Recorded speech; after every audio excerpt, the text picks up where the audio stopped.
Our chapter of the day is found to the book of Genesis, chapter 39, verses 1 to 23. It says, verse 1, Now Joseph had been taken down to Egypt. Potiphar, an Egyptian who was one of Pharaoh's officials, the captain of the guard, bought him from the Ishmaelites who had taken him there. 2. The Lord was with Joseph, and he prospered, and he lived in the house of his Egyptian master. 3.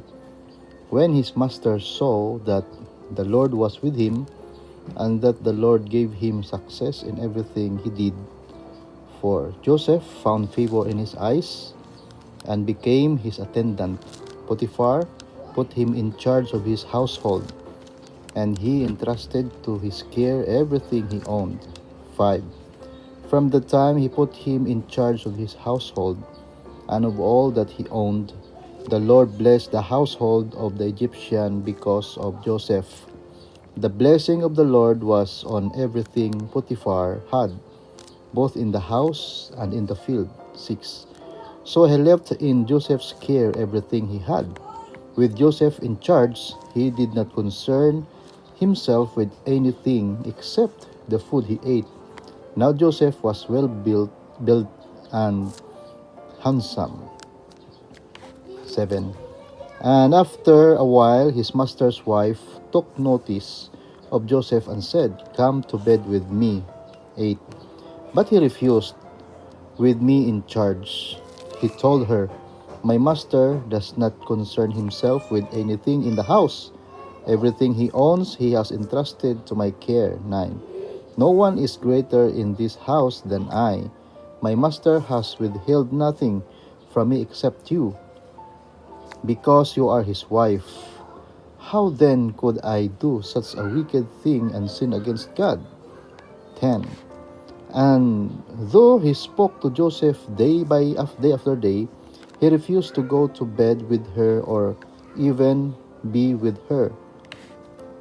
11. One day he went into the house to attend to his duties, and none of the household servants was inside. 12. He caught him by his cloak and said, Come to bed with me.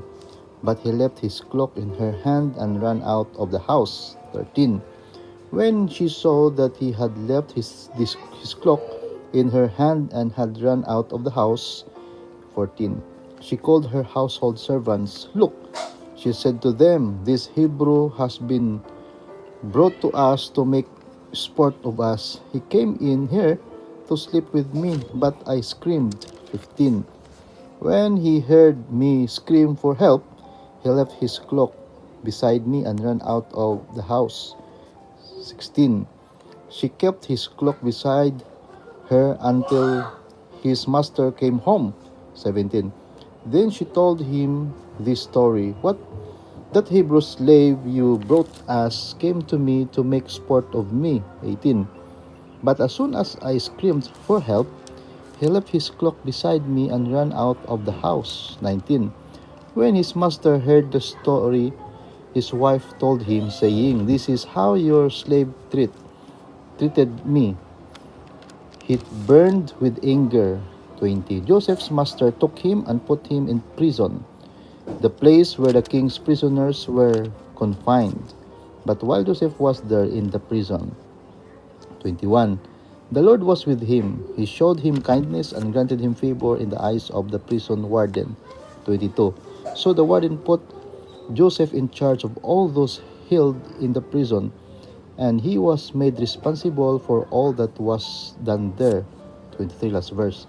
The warden paid no attention to anything under Joseph's care, because the Lord was with Joseph and gave him success in whatever he did. So this is our chapter of the day and also our Bible reading challenge. God bless you all.